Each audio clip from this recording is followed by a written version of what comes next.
Clause number 4, ठीक है, clause number 4 है हमारा कॉन्टेक्स्ट ऑफ ऑर्गेनाइजेशन, मतलब मेरी कंपनी का कॉन्टेक्स्ट है क्या एक्चुअल में, ठीक है, हम कर क्या रहे हैं, मेरी बाउंड्रीज क्या है, ठीक, और मेरी बाउंड्रीज के अंदर मेरा इश्यूज क्या क्या आ सकते हैं।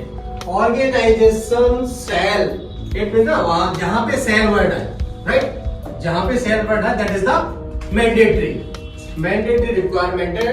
सो organization shall be determine the external और इंटरनल इश्यूज। तो have you defined it easily or no? Yes sir, have you defined it or not? कर सकते हैं ना? क्यों? एक्चुअली मैं क्या कह रहा हूं, जो हमने यहाँ पे सीखा है और कराया then we will be belongs from standard requirement. अगर मैं पहले स्टैंडर्ड को लेके चलता, बाद में पता था, होप सो कम समझ में। तो we have defined the internal और external issues, defined the relevant to the purpose, कि मेरा एक्चुअल में काम क्या है, मेरा billing, medical billing, right. Now it will be the data availability of the intended outcome, की मेरी इच्छा अनुसार या मैं आउटकम जो मेरा आउटपुट है उसके रिलेटेड मेरा इश्यूज रिलेवेंट करता है या नहीं करता है। सर ऐसे क्यों करता, ठीक है। नाउ मेरा इंटरनल और एक्सटर्नल इश्यूज हो गया। अगर मेरा इंटरनल और एक्सटर्नल इश्यूज हो गया और मैं किससे क्या करूंगा, अपनी पार्टी से इंटरेक्शन करूंगा, तो मेरा क्या है 4.2। 4.2 क्या है, राइट, कि मेरे जो इश्यूज आए हैं, मेरे इश्यूज किसके अकॉर्डिंग आए हैं, कि जो मेरी पार्टीज है, पार्टीज के रिलेवेंट जो काम करेंगे, मेरा इंटरेस्टिंग ऑफ पार्टीज है मेरा, तो उसमें क्या क्या होना चाहिए, कि थोड़ा सा यहाँ ध्यान रखना कि interesting parties should be relevant the information security management system. मेरा कस्टमर मेरा एक्चुअल में ISMS की प्रॉपर्टी को बिलोंग्स करता है या नहीं करता है, ठीक है। तो यही पढ़ रहे थे हम। पहला क्लॉज नंबर क्या था हमारा, इंटरनल और एक्सटर्नल इश्यूज। दूसरा हमारा क्या है, need and acceptation of interesting parties. Now clause number 4.3 क्या है मेरा, कंपनी का scope. It means company activities. Company activities क्या कर रही है, मेडिकल डिवाइस कर रही है। तो जो हमारे इंटरनल और एक्सटर्नल इश्यूज होते हैं वो हम किसको लेके चल रहे हैं, मेडिकल डिवाइस को ही लेके चल रहे हैं, मेडिकल बिलिंग को लेके चल रहे हैं ना। तो medical billing is our activities of company. तो we will be define the internal और एक्सटर्नल इश्यूज, और उसी के बिहाफ पे क्या करेंगे, कस्टमर, वेंडर और जो हमारे लीगल आइडेंटिटी है उसकी हम क्या करेंगे, वाइस वर्सा करेंगे कि हमारी रिक्वायरमेंट और उसकी रिक्वायरमेंट मैच हो रही है नहीं हो रही है, राइट। नाउ उसके बाद हम क्या बनाएंगे, इंफॉर्मेशन सिक्योरिटी मैनेजमेंट का प्लान। यही चल रहा था, ठीक है। तो यहाँ पे आ गए थे कि हमारा प्लान बन जाएगा। प्लान बनने के बाद में एक जो MD CEO साहब ने एक बंदा कौन बना दिया, लीडर बना दिया था, ठीक है, जो MD साहब बना दिए थे। उनसे क्या कह दिया, भाई साहब क्या करो आप, अपनी कंपनी की पॉलिसी ये है हमारी और अवेयरनेस हमारा ये है। तो लीडर क्या करेगा, अपना लीडरशिप एंड कमिटमेंट क्या करेगा, top management shall be demonstrated the leadership and commitment with the respect of ISMS, right. तो मींस कि वो डेमोंस्ट्रेट करेगा, लीडरशिप अपना बताएगा कि हाँ जी आपकी रोल रेस्पॉन्सिबिलिटी ये है, क्या क्या काम करोगे आप, एंश्योर इंफॉर्मेशन पॉलिसीज आपको पता होना चाहिए, ठीक है, ISMS की पॉलिसी पता होना चाहिए, ठीक है। Now ensuring the integration the information security requirements आपको पता होना चाहिए, ठीक है। एक ensure the resources needed to, कि क्या क्या रिसोर्स आपको चाहिए। रिसोर्स मींस वेरी गुड और वेरी गुड और वेरी नाइस और रिसोर्स मतलब जो एवरीथिंग, राइट ना, कि जो मैं काम कर रहा हूँ उसकी जितनी भी नीड है, वो रिक्वायरमेंट्स है, वो क्या है मेरा रिसोर्सेज। तो इट मींस कि so that the directly and supporting to the person the contribute the effectiveness of ISMS, right. तो इट मींस कि you have to fulfil the, किसको पता होना चाहिए, लीडर होना चाहिए, और लीडर एक्चुअल में लीडर ही होना चाहिए, ठीक है। सम ऑफ द गाय, अभी मैं एक बात कहीं पे था, वो मैं उनसे पूछ रहा था, who is the leader is here, he told me, वो जो नो वो क्या गए, वो सब नीचे थे, मतलब उसके सब एक वो वहां पे MD साहब बैठे हुए थे, और सॉरी MD नहीं, MD साहब प्लांट हेड साहब और सारे मैनेजर थे। तो MD साहब बोल रहे थे मैं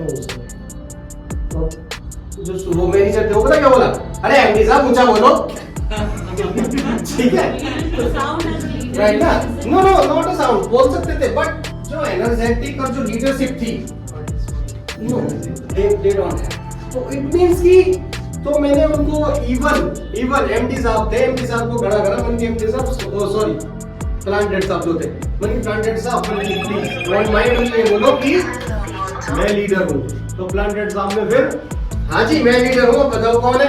तो उस टाइम में जो जोश आया ना लीडरशिप का, तो दैट इज तो इट मींस कि लीडर होना चाहिए। ऐसा ना हो कि सुपरवाइजर या मैनेजर ही दबा दे लीडर, राइट? देन So यहाँ पे when you talk about leadership of the HODs of the probably a CEO, Right. the top level, मतलब HODs even the HODs all that can be the leaders. Right. अगर CEO साहब ने क्या दे दिया कि you are the leader of this department, operation, quality, HR, maintenance, IT जो भी है, तो यू आर लीडर। तो उसके जो सुपरवाइजर है या यूजर है, ठीक है, वो उसको रेस्पेक्ट करे, वो उसकी सुने।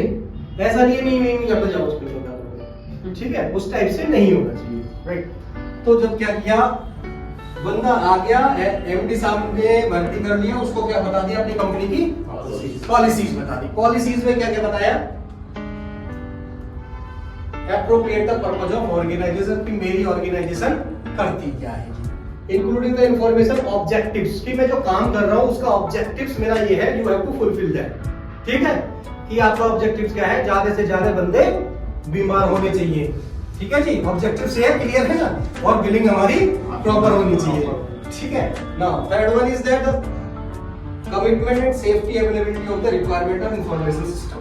ठीक है, मैं जो आईटी का काम कर रहा हूँ, इंफॉर्मेशन सिक्योरिटी को लेके चल रहा हूँ, कि मैं सारी सेफ्टी को यहाँ पे सारे क्लोज को सारे की मेरी इंफॉर्मेशन लीक ना हो। ऑब्जेक्टिव्स क्या है हमारा एसएमएस का, कि मेरी इंफॉर्मेशन ये की है ना, ठीक है।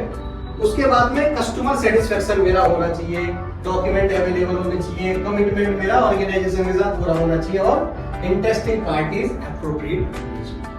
ठीक है, तो इट शुड बी ऐसे ही चल रहा है हमारा भी। ऐसा तो नहीं है कि हम अभी अपने रास्ते से भटक गए, जैसे प्रैक्टिकली था ऐसे ही था।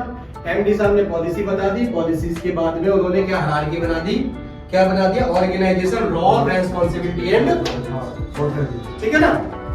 उसके बाद में उन्होंने क्या करा, एमडी साहब ने बंदा कहां भेज दिया, अब क्या कर दिया, बिजनेस आ गया। ठीक है, एमडी साहब ने प्लान बना दिया, देन प्लान भेज दिया आगे, और कह दिया कि भाई साहब कहां चले जाओ। कहां भेजा था मैडम, बैंगलोर भेजा था। क्या करने भेजा था सर, बिजनेस लेने के लिए भेजा था। अब मेरा जो बिजनेस था कॉम्पिटेंट गाय थे नहीं, थे एचआर के बंदे, और मेरे लिए वो रिस्क क्या बन गया था, इश्यूज, रिस्क बन गया। तो मेरा जो रिस्क था वो मेरा टारगेट ये हो गया कि अपने सर को बुला के लाऊंगा। अब मेरा क्या ऑब्जेक्टिव्स है, वापस लेना।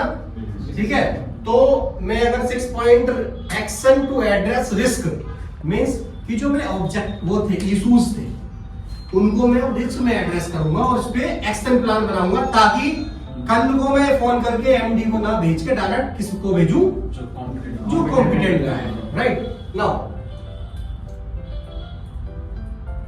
सो हम इश्यूज को एड्रेस रिस्क में करेंगे, राइट। जो मैं इश्यूज तो पहले डिफाइन कर लिए, जो मेरे अब उसको क्या करना है, उसी को 4.1 जो मेरा कौन है, इश्यूज है, 4.2 इंटरेस्टिंग पार्टीज है, तो 4.1 और 4.2 विल बी बिलोंग्स फ्रॉम 6.1, मतलब रिस्क मैनेजमेंट।